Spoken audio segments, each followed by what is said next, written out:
Alright, hello guys, how's it going? In today's video, we're going to be talking about an upcoming cooldown. Actually, this one's going to be very soon. We're actually seeing the beginning of it happening already. Now, this is going to be before that big warm-up that I was talking about before, so don't get it confused. This isn't instead of the warm-up. This is actually just before that warm-up that we're expecting for the later half of June.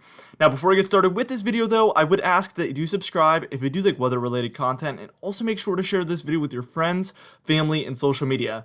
Now, for today's comment of the day, I want to know, do you think June has been more warm than normal or colder than normal? Let me know in the comments down below, and also be sure to list the area that you're talking about as well so we know exactly where you're talking about. Alright, now one last thing, I uploaded my first fall forecast yesterday, and unfortunately YouTube only suggested it to 20,000 people as of right now, and usually a video like that would get suggested to more people than I have subscribed to my channel, obviously, like 100,000, 200,000 people, but only 20,000 people got to see that video got uploaded. I have no idea why, because I know so many people love the seasonal forecast, so I'm going to leave a link for that in the comment down below, the pinned comment that you can check that out on, because I know a lot of you are probably interested in that, but just have not seen that it got uploaded. Alright, now we're taking a look at Wednesday of last week just to see how warm things actually were just a few days back, but you can see that there was a cooldown down there for the Great Plains and the upper Midwest.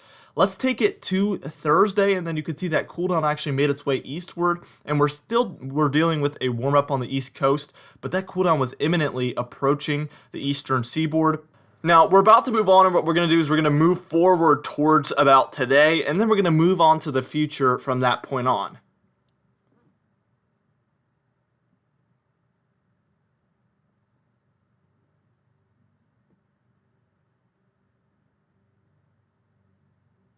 Alright, now we're taking a look at Friday first off, and you can see that big cooldown is imminently waiting to just come down there from Canada. You can see that it is already impacting Minnesota, Wisconsin, and Michigan, and the upstate regions of New York as well. By that point, that was yesterday from the time I'm making this video, so let's go ahead and move on towards today. This morning, and you can see that we are experiencing extremely far below normal temperatures for a lot of the Great Lakes, the northeastern United States, as well as New England as well. In those pink regions, that's where we're especially experiencing those far below average temperatures there, especially for upstate New York, Vermont, New Hampshire, and even regions in Pennsylvania and Michigan alike. You can see that we are experiencing some lighter blues down there for a lot of the southeastern United States and even the deep south there and some of the south central United States.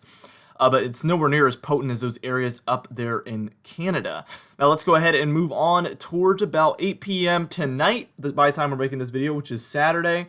And you can see that we are experiencing those purples dipping a little bit further down south. We're seeing Illinois get involved, Indiana, Ohio, more regions in Pennsylvania, as well as areas in New Jersey and probably New York City by this point as well. So a lot more regions experiencing these purples and pinks, and then even some areas are in deeper blues that were not in deeper blues, like some areas in the Mid-Atlantic and the Southeast coast. Alright, now we're about to move on, and we're going to move towards Monday, June 15th, and we're just going to carry on from that point, take a look at what this cooldown is going to do, and see when the warm temperatures could return.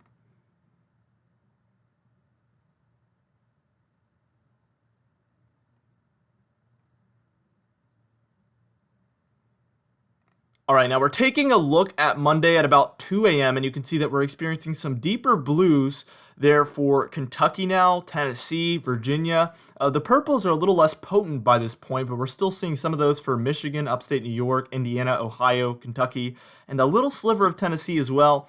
And obviously some of these regions, your average temperature is so high that it's not necessarily going to feel cold. I don't think anywhere it's really going to feel cold. It might feel a little cooler. For instance, we've been experiencing 70s here in Virginia, and that's far below normal. But really, it's not cold. It's just colder than normal. Let's go ahead and take it to about 8 a.m. on Tuesday, June 16th. And you can see that those purples actually take a deep dive down to Georgia, South Carolina, North Carolina, and regions in Virginia. But you can see that we're experiencing far above normal temperatures now for a lot of the upper Midwest and the Great Plains. And this is kind of the beginning of the end for this cooldown. It's gonna try to hold on a very, very long time, but this is the signs that this is coming to an end. Also, the colder than normal conditions in the western United States is a really good sign that we're going to be seeing warmer than normal conditions in the eastern United States. There is usually a lag with that, so we are going to see that take a few days to really build in. But those colder than normal conditions in the western United States, that always, almost always typically leads to warmer than normal conditions in the eastern half of the United States. All right, so what we're going to do is we're about to move on towards about Wednesday, June 17th, and we're going to see that warm up really try to move out that cooldown, and we're going to see how long that takes.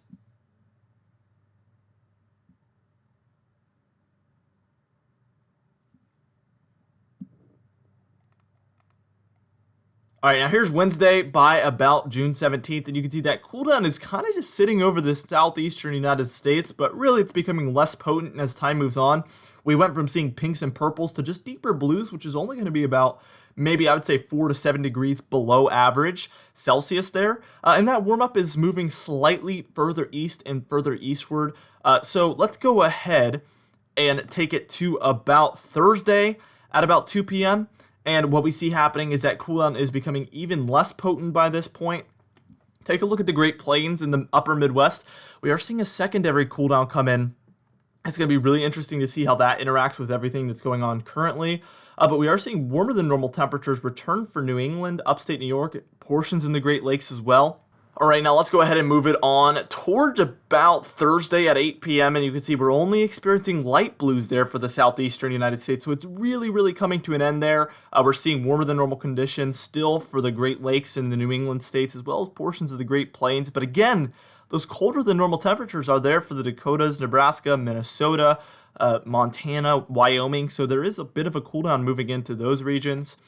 And by time we're at about 8 p.m. on Saturday, we take a pretty big jump here. Look at that.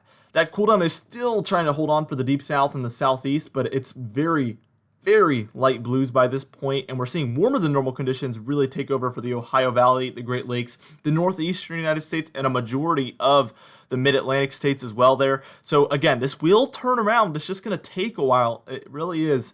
But as you can see, within a few, about by time we're at next weekend, we will be seeing this one becoming a warm-up as opposed to a cooldown. And again, that's what my video was about 2 days ago when I talked about the big upcoming warm-up. This is exactly what I was talking about. I just wanted to cover that cooldown that was happening beforehand. All right, now we're about to move on, and what we're going to do is we're going to move on towards the end of the model run and just take a look at that last frame just to see where we're going to be at by that point. And then we're going to take a look at the 5-day increments on the GFS ensemble model. And then we're going to take a look at what NOAA has to say for their 6 to 10 day outlook and their 8 to 14 day outlook.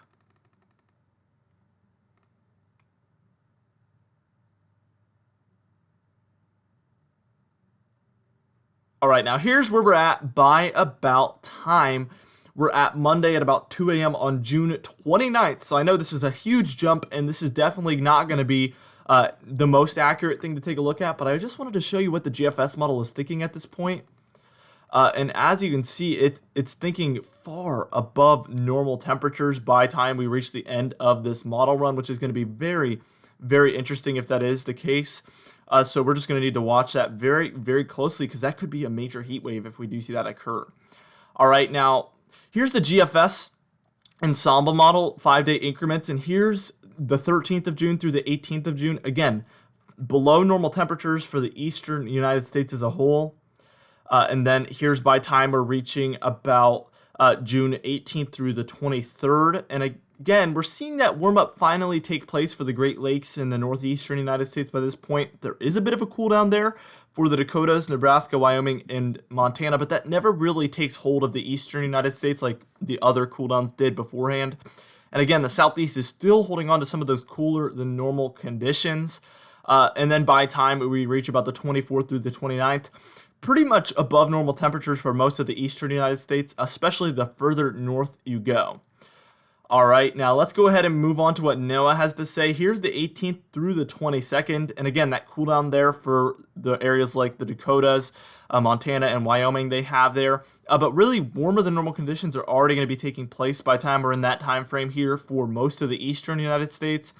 And then for our 8 to 14 day outlook, we have even more probabilities of seeing the warmer than normal conditions for the East Coast. But we do see some colder than normal conditions move in for the Great Plains and the Great Lakes. It's going to be really interesting to see if that does occur. But we do see warmer than normal conditions in the western United States here, which is going to encourage colder than normal conditions for the central and eastern United States. So we might be going back towards the below average temperature column very quickly after that warm up occurs. Now for today's comment of the day, again, it was from our fall outlook yesterday. Granny Fisher said, I want fall, cool, and crispy. It's my favorite time of year. I asked you guys what you wanted the fall to be like this year, and I couldn't agree anymore. It seems like we've had very warm falls, and I hope we have a colder than normal one. But right now it doesn't look like the case, but maybe as we move further on, it will. Anyway, guys, thank you so much for watching this video. Again, be sure to share it with your friends, family, and social media. I will see you guys in the next video.